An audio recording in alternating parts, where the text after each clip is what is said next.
انسان کو دکھ بھی آتے ہیں، بیماریاں بھی آتی ہیں، اپنوں بیگانوں کی طرف سے اس کو تلخیوں کا بھی سامنا کرنا پڑتا ہے۔ تو اس موقع پر آپ کی زبان کوئی ایسا جملہ نہ کہے جو اللہ کی ناراضگی کا سبب ہو۔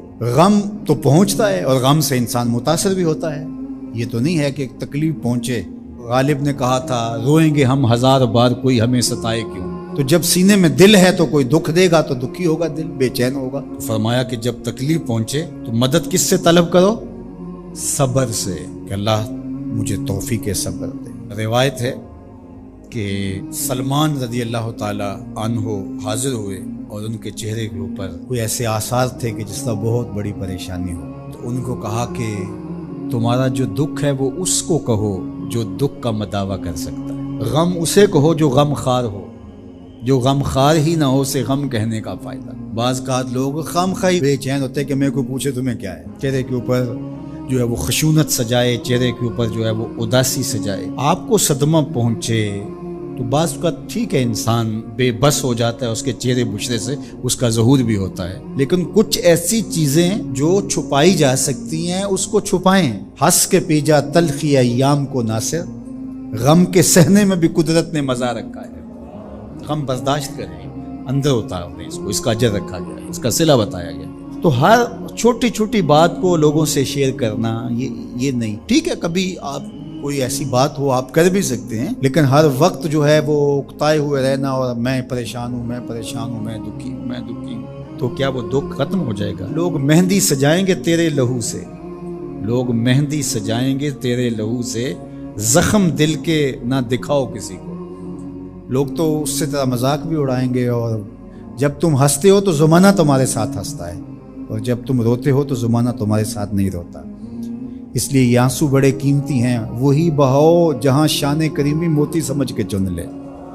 یوں ضائع نہ کرو، یوں ان کو برباد نہ کرو، لوگوں کے سامنے رسوا نہ کرو اپنے آپ کو۔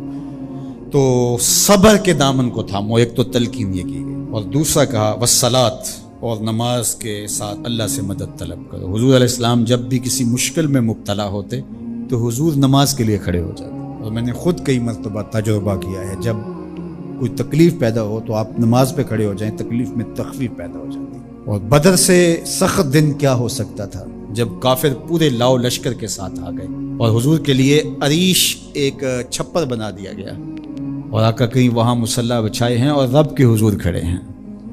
مشکل کے وقت جب کوئی سبب نہ رہے تو اس کے حضور آ جاؤ، وہ تمہاری ضرورتوں کا کفیل ہے۔ وَإِنَّهَا لَكَبِيرَةٌ إِلَّا عَلَى الْخَاشِعِينَ، اور یہ بہت بھاری ہے نماز پڑھنا اور صبر کرنا، لیکن جو اللہ کا خوف سینے میں پالنے والے لوگ ہیں، رکھنے والے لوگ ہیں، ان کے لیے مشکل نہیں ہے۔ بچے کو صبح اٹھائیں آپ نماز کے لیے تو وہ اٹھتا ہی نہیں ہے، بار بار کہہ کے اس کو اٹھانا پڑتا ہے، اور اس نے سوات کی سیر کے لیے جانا ہو اور دوستوں کو ٹائم دیا ہو، تہجد کے وقت ہی تیار ہو کے بیٹھ جاتا ہے۔ اس کا مطلب ہے کہ اس کو نماز کا شوق نہیں ہے، اس کا شوق تھا، جس کا شوق تھا اس کے لیے اٹھنا بھاری نہ ہوا۔ میرے والد گرامی سے کسی نے کہا جی جاگ نہیں آتی، تو فرمانے لگے صبح منڈی جانا ہو تو جاگ آ جاتی ہے، کچہریوں میں تاریخ ہو تو یاد آ جاتی ہے۔ منڈی جانا یہ تمہاری بدنی ضرورت ہے بچوں کے پالنے کے لیے، اپنی ضرورت کے لیے۔ کچہریوں میں جانا خوف ہے، نہ گیا تو میرے خلاف فیصلہ ہو سکتا ہے، تو تمہیں نہ امید ہے اللہ سے اور نہ اس کا خوف ہے، تو پھر کیسے جاگ آئے؟ اور کسی نے کہا کہ حضور نماز پڑھنا چاہتا ہوں، جاگ نہیں آتی۔ اللہ اکبر، کہنے لگے ارادہ اگر پکا ہو تو نیند نہیں آتی، بار بار اٹھ کے ٹائم دیکھتے ہیں وقت تو نہ گزر جائے۔ اللہ اکبر۔ تو فرمایا یہ بھاری ہے لیکن خاشعین کے لیے بھاری نہیں ہے۔ خشیت خدا سینے میں نہیں ہے، اللہ کا خوف سینے میں نہیں ہے، تو واقعی صبح کا اٹھنا بہت زیادہ بھاری ہے، بہت زیادہ مشکل ہے، لیکن جو خشیت والے ہیں ان کے لیے مشکل نہیں ہے۔ یہ مان لیا کہ صبح کا اٹھنا، سحری کا اٹھنا نفس پہ شاک ہے، لیکن اگر کسی کی زندگی کی لذت اس میں رکھ دی گئی ہو، اللہ اکبر، تو پھر اس کے لیے مشکل تو نہیں ہوگا۔ راہ خدا میں تکلیف اٹھانا مشکل صحیح، لیکن زندگی کا سرور اس میں رکھ دیا گیا۔ وہ مزہ دیا تڑپ نے میری آرزو ہے یا رب، میرے دونوں پہلوؤں میں حمزہ کا ایمان لانا کوئی معمولی واقعہ نہیں تھا۔ جس طرح مسلمانوں میں خوشی کی لہر دوڑ گئی تھی تو کفار کے اندر یہ خبر ایک بجلی بن کے گری، تو وہ بھی دارالندوہ میں بیٹھے اور سوچنے لگے کہ اب کیا کیا جائے۔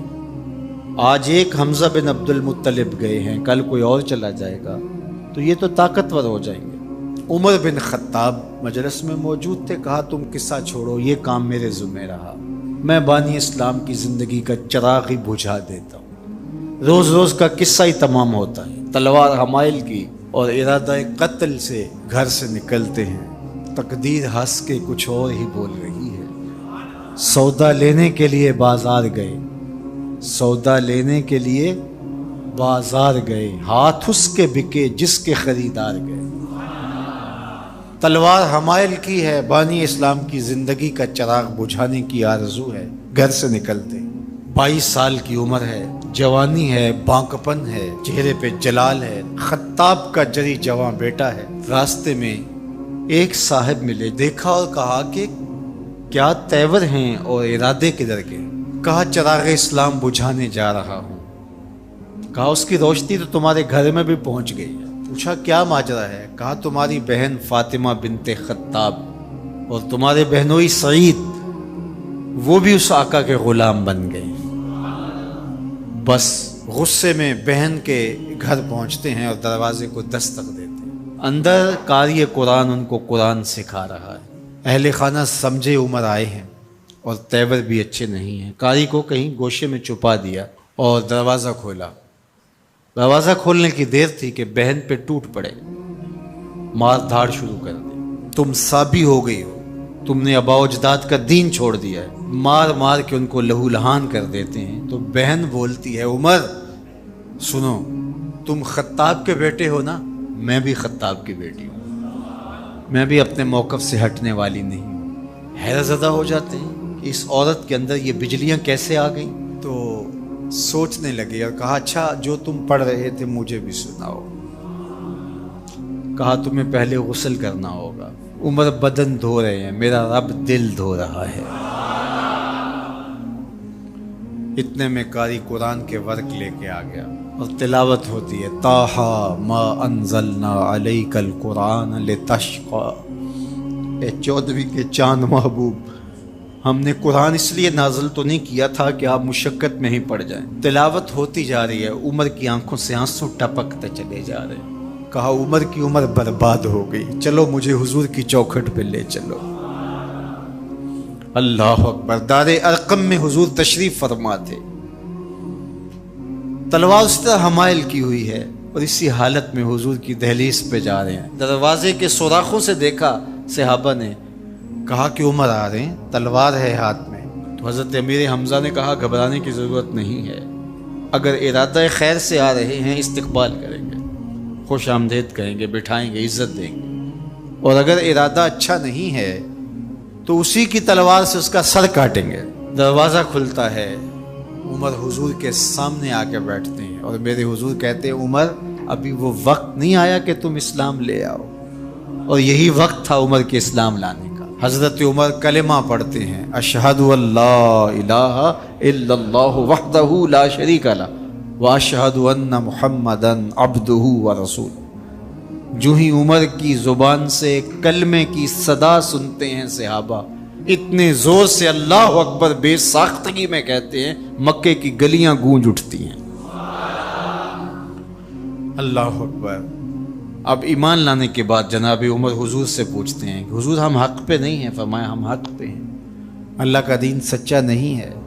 کہا اللہ کا دین سچا ہے. کہا کہ آپ اللہ کے سچے رسول ہیں. فرمایا ہاں میں اللہ کا سچا رسول ہوں. تو کہا پھر ہم چھپ کے نمازیں کیوں پڑھیں، ہمیں صحن حرم میں جانا ہوگا. مسلمانوں کی 2 صفیں بنتی ہیں 20-20 افراد کی. ایک صف کی قیادت حضرت عمر کرتے ہیں، ایک صف کے آگے حضرت امیر حمزہ چلتے ہیں، درمیان میں میرے حضور ہیں اور صحن حرم میں پہنچ کے رب کی نماز ادا کی جاتی. حضرت عبداللہ ابن مسعود رضی اللہ تعالیٰ عنہ فرماتے ہیں عمر کا اسلام لانا مسلمانوں کے لیے عزت کا سبب